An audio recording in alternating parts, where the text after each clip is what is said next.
Welcome to the channel, everybody. My name is Ryan, and we are back with more Caves of Cud today. And let me tell you what, guys, I have been so pumped to come back and record more episodes for this. You know how I know that's true? Because I've been watching other people play the game and stuff on YouTube, obviously, other creators. So just trying to get, an idea of what I've been missing. And of course, your comments and tips have been extremely helpful too. I just want to mention that one of the ways I maintain my upload schedule is by recording episodes in batches. So sometimes I'll record 2 or 3 episodes back to back.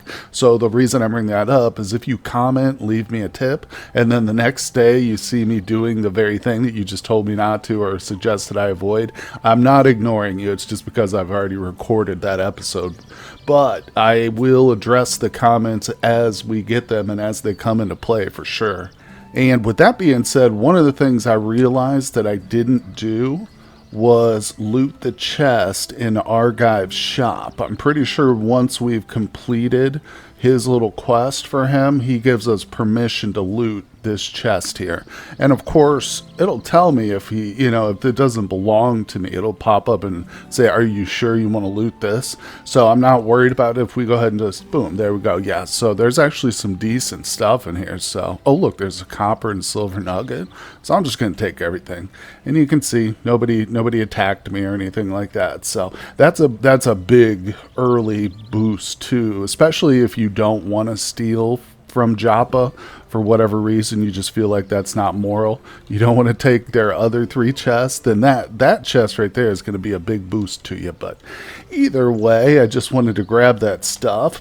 Whoop, there we go. Yep. And let's see. So we've got some interesting items. You can see a lot of it's blood stained. We've just been out on a mission. Oh, now this reminds me here, all the food we've got reminds me, somebody in the comments did mention that I need to preserve this food. Yes, preserve your fresh foods. And this is obviously an option here at the campfire. So we're going to do this. Look at this, 92 vine wafers and 276 servings of vine wafer sheaf. Damn, I've been sitting on a gold mine here, haven't I? Raw bear meats. Okay, we got it. Let's do the exotic foods. Oh, wait, what? Oh. No, we don't want to do those. Or do we? I don't know. I think I just want to use those, but let me know again down in the comments. So either way, that was why I couldn't use a lot of this stuff, I think, in the recipes. So if we come back to attempt to whip up a meal. Oh yeah, see, now we have a ton of options. So excellent. Thank you so much. Oh, and I'll just say one more comment that has come into the top of the mind here is I had complained about not understanding the weights here on the side at first, but now it makes total sense when you realize that the hashtag symbol is also referred to as the pound symbol, which I do remember vaguely from the old days of having dial-up clocks or phones and stuff. But yes, no, thank you to the commenter who reminded me about this. So it does make perfect sense why the hashtag or pound symbol is there, because this is 16 pounds. Anyway, there we go. So we've addressed a couple of the comments. We've looted a chest. Now I'm going to go ahead and unload this inventory, and we're going to get started with some more action. The treatment regime for all fungal infections is the same. First, an antifungal cream must be concocted from gel, desalinated slime, and putrescence. The patient then consumes a raw seed sprout worm corpse to stimulate intestinal immunity. Within 2 hours of ingesting the corpse, use a spray bottle to apply 1 dram of the concoction to the affected skin. And there we go. So that is how we cure the foot fungus we've got here. If we take a look, is it ready to harvest? Yes, it is. The icy outcrop is full of luminous horse shroom. Let's go ahead and pick that off there.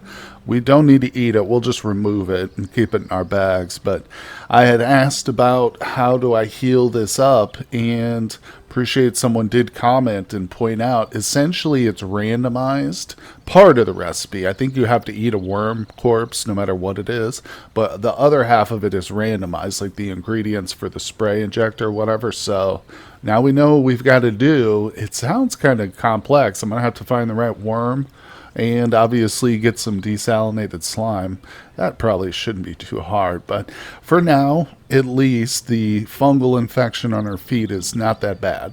The book I was just reading, which by the way, I think I was given this book, yeah, by the 6 Day Silk guy.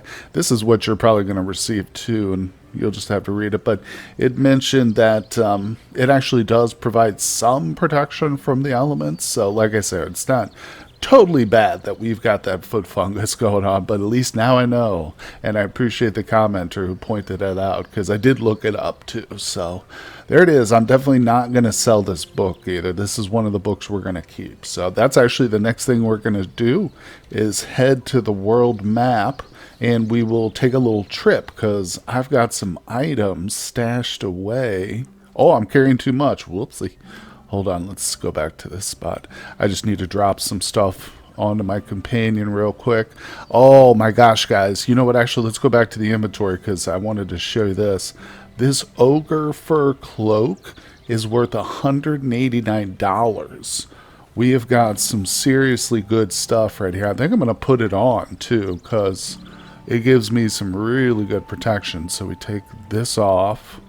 No, that's what we want to wear. Oh, it's a cloak, so it's probably worn on the back. Yes, there it is. Wait, what's the weird artifact? Well, we're about to inspect that anyway. So this thing gives me heat resistance, cold resistance, toughness. Unfortunately, the apes don't like me wearing it so much, but here's the deal too. We've also got something else. Oh, an ogre ape pelt.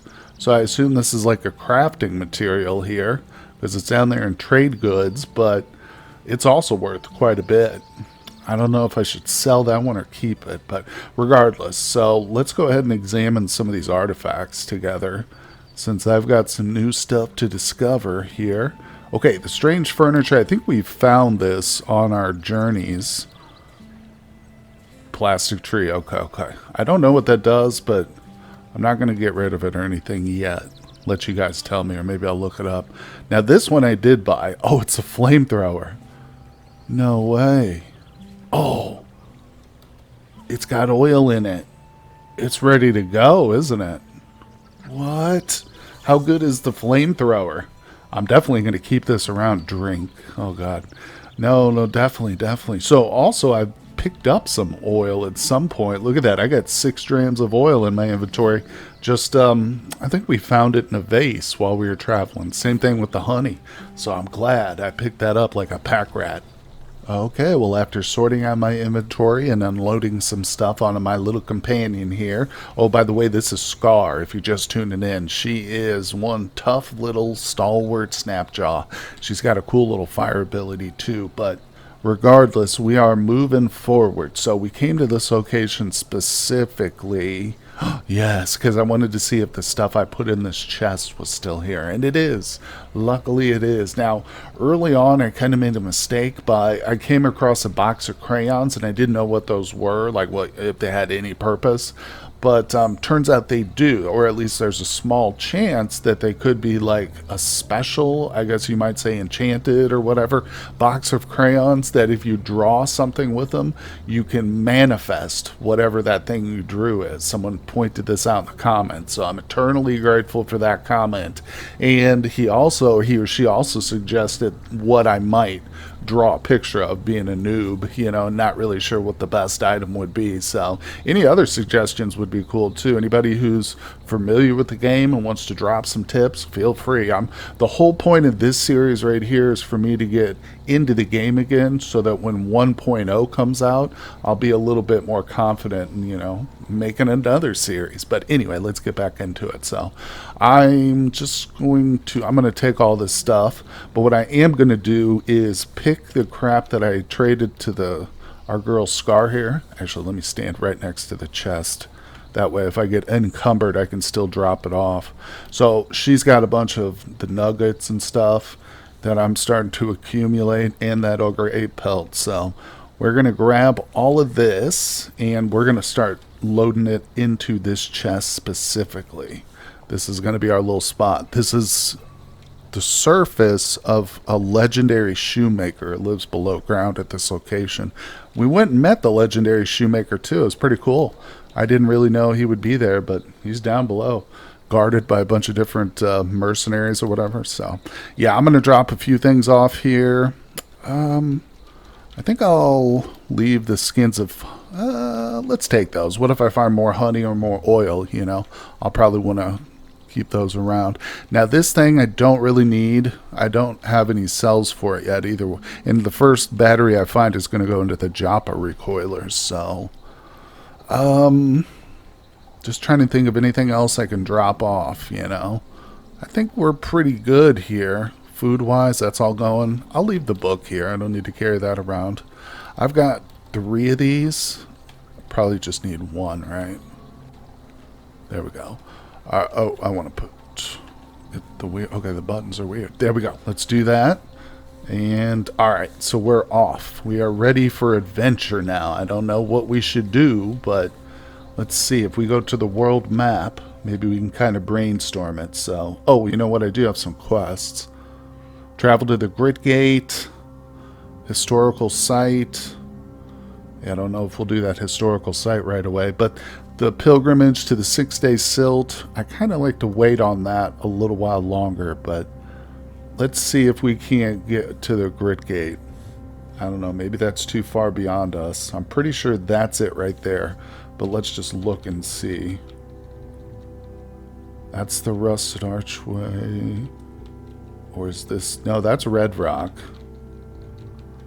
You know, we also could go back to Red Rock. I was thinking of this too between recordings and potentially explore that dungeon area fully, go down to the bottom, because there was like a mysterious figure down there.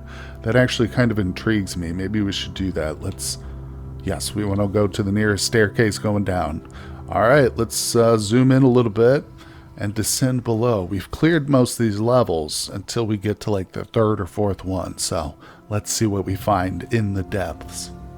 Okay, we are a couple of levels deep here now. So far, like I said, everything's been cleared out. There's even a campfire left over here, and I had a little meal and stuff. Unfortunately, I forgot to use the ingredients, so we didn't get a buff yet, but I'll remember the next time. Now, the cool thing is I was using the auto walk function to go to the staircase, and I saw this, and I was able to get back to it real quick and easy, thanks to a commenter who pointed out this function, go to point of interest, which is accessed via the backspace button. So again, I remember that and I had to look it up again, but this is an amazing feature. You know, we got points of interest, people we can talk to, legendary glow pads. So yeah, definitely an extremely helpful tip. There, we want the staircase going down, so let's do that. Let our little guy move. Excellent. You know, one other quick thing I'm going to mention. The YouTuber I was watching, his sidebar was transparent. And I did shrink the size of it too, so we get more screen here. But I'd love to make mine transparent. And I was looking in the options, but I couldn't find it. Is that a mod? Is anybody aware if that's a mod that you can install? I haven't looked at the workshop at all for this game yet, which is... something a person did ask me if I'm playing a modded gameplay, and I'm not. But if anybody else has suggestions out there for some just quality of life mods and stuff, I'd be very happy to hear them. Alright, so I think we might be at the level... Yes, okay, so this is the level where we never fully explored, as you can see. There's slime everywhere. Should we see... Can I get some desalinated slime, please? If I find some, I'm picking it up. Is this desalinated slime? No, that's brackish. That's 500 grams of slime. I'm going to collect a little bit of this. Do I really want that much? Yes. Really? So, did I just collect all my free... Oh my god, I filled up all the free canteens I had with slime. Okay, I don't want that much slime. I have to pour this out. Okay, there we go. I've only got 20 grams of slime left. Everything's good, other than the fact that my canteen and water skins now have slime on the inside of them, but we'll just have to deal with that. No, wait a second. I'm already seeing something interesting. What is that right there? Is that something to loot? Looks like a jar of pickles, but my character might want that. He might want some pickles. Let's move closer. Tell me that is a jar of pickles. Holy God, it is pickles. I tell you, the sprites in this game are darn good. I was able to pick out that jar from a room away. All right, let's grab this. What's he fighting? Quit fighting stuff. I'm trying to get some pickles here. Uh-oh. So no sooner do I grab the jar of pickles than I come across the mysterious character who we came here to find. So this was the guy who was, I don't think he was in combat with the Gershling. Maybe he was, but he was mentioned too by the elder. Oh, figures. He's not hostile to us though. It does say he is tough. Though. Let's talk to him. He's got raw bear meat on him. That's all. I want salt in my mouth, dead eyes in radiating darkness, and a frog for a friend. What? Oh, okay, he's a weirdo. I don't know. Oh, what? Oh, crap. Just got grabbed by a jilted lover. Oof. Okay. I'll tell you what, no matter where you go in this place, there's always something around every corner looking to grab you. Okay, let's see. So, we came here for him. He's a weirdo, but I'm going to go ahead and just fully explore this place. If there's another staircase down, we might just have to keep venturing lower. Oh, our girl Scar is setting the place on fire again, lighting up the different cobwebs in the region. It's alright, she's a helpful one, no doubt about it. Did you get injured up there in that fight? No, she's fine, she's fine. You can see what she's wearing. She's pretty geared out. She's got that plastifer jerkin on there, the gentling cone. Got a couple of bracelets, the masterwork two-handed steel longsword, so I'm liking her. I did not give her any ranged weapons, or, well, I took away her ammunition, though. She was getting a little too crazy with that friendly fire.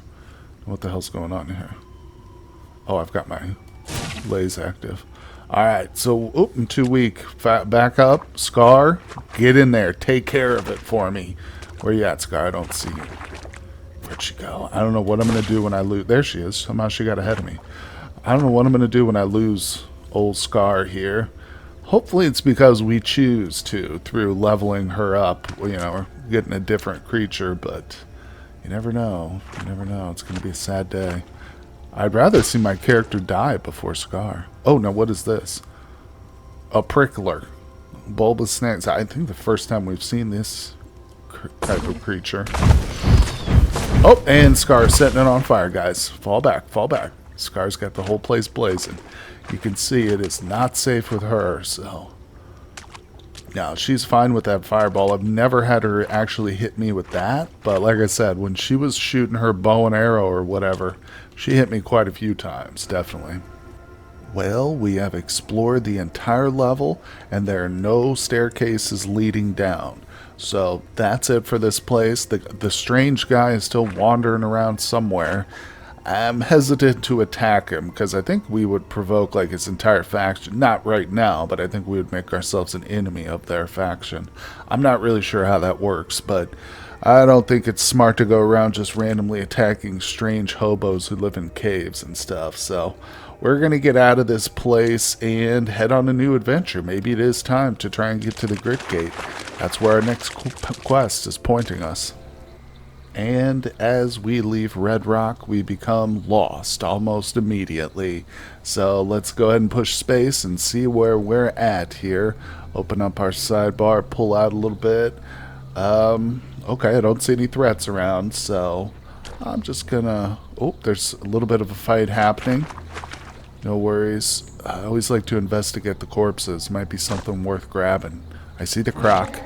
He's vaporized. That's the problem with light manipulation. It doesn't leave much behind to like use for our food purposes other than just ashes, So, tell you what, let's move up a tile because... Oh! Oh god, okay, yeah. So by the way, I gave Scar the flamethrower that I picked up, and she seems to be having a lot of fun with that. Oh my god. She almost burned the crap out of me. I don't know why I gave her the flamethrower, but I just wanted to see what would happen. Now I don't know how to take it away from her either, because how do you take stuff off your companion that they have equipped? Because trust me, she's got it, and she's using it. But my god, it is scaring the crap out of me every time she does. Oh well, I know the oil will eventually run out, and I'm just not going to give her any more oil. Wait, I might have actually given her the oil. No, okay, I still have the 6 grams of it. Whew, okay, so we're okay there. Are we still lost here? Somebody told me there's an indicator somewhere. It tells, yeah, right there it says we're lost. Effects, corrected vision, lost. Okay, well, I'll keep looking around. If I regain my senses or find something interesting, I will show you guys right away. Hey, there we go. Oh, we did both things. Look at that. You know, journal location, ruins. Oh, who's this? Oh, he's hostile to me. There's a bunch of hostile guys here. Pig farmer and member of the cult Udates. The pig farmer slouches in the heat. A beaten leather hat, yada yada. Bark armor. Looks like a pushover, right? Should we just laser his face off? Wait, what are these over here? Oh, hold on. We just stumbled into a whole village of hostiles, guys. Apple farmer's daughter? Whoa. Look at this, a whole poem here. Yeah, we're gonna run away. Wait, what? You fall in love with the apple farmer's daughter? Oh, snap. I think I vaguely remember this. When you look at one of them, you fall in love with her? Oh, crap. Did I just screw up? Well, we're gonna turn and run regardless. Let's go ahead and turn on sprint. Run away. Go. Okay, can we actually zoom out? Yes, okay. We'll go ahead and turn sprint off. So what's the consequences of falling in love and then running away? I don't know, a broken heart? I guess we're going to find out. Okay, we have arrived at the grid gate. I've set up camp out here. Scar is with me, and I have figured out what happens when you fall in love and then leave your lover. You become love sick, and that brings with it -6 intelligence, willpower, and -5 to move speed. So that's a pretty hefty debuff, if you ask me. And I did actually Google how to cure that. I mean, there are some drinks, apparently, or tonics you can take, which will have the chance to remove, like, negative stat effects, and that can be one of them. And someone also said that it will go away with time. But do we have the time? I don't know. I don't want to just sit here by the camp, but hopefully it's not a super long time. Let's go and whip up a meal, though. What should we use? Oh, I've got so much good stuff. I'm not going to use the honey. Boy. Maybe we could discover a recipe that removes love sickness. Alright, we'll do vine wave. I'm just randomly picking stuff anyway. There we go. Alright, and cook with the 3 selected. What do we get? Whenever you drop below 20 HP, you don't thirst for the next 12 hours. I mean, that's okay, I guess. That's an interesting little buff. But hey, it's whatever. I'll take it. But unfortunately, we've got a brand new place to explore, and we're lovesick. I'm almost tempted to go back there, to that village. I mean, I did run away from it pretty quickly, you know? It's right there. That's it right there. So it's not that far. We could probably get back there. What happens, though? Like, if I get back there, what do I take that chick with me, the apple farmer's daughter? I'd have to kill the whole village, for one thing. And I'm pretty sure she's hostile to me, so I'm at a loss here, guys, is what to do. Obviously, we're going to stick around the grit gate and try and survive, level up a couple more times. We're about halfway to level 10, which has been my goal for the series so far. So if we hit that, I'm going to feel pretty good about it. But regardless, I think this is probably an interesting place to stop the episode. Don't worry, I will be back with another one tomorrow. So I hope you guys are enjoying it. Hit that like button for me if you are. Subscribe to the channel if you have not. And of course, I will see you all on the next one. Hey everyone, I just want to give a personal thank you to my Patreon supporters. Their contributions help make my work possible, and I am tremendously grateful to them. I'd also like to extend an invitation to you to help support my work on Patreon as well. Your donations allow me to upgrade my PC and avoid the dreaded hardware despair. It also gives me more time to devote to new projects and create longer content such as live streaming. No matter what you decide, thank you for visiting my channel.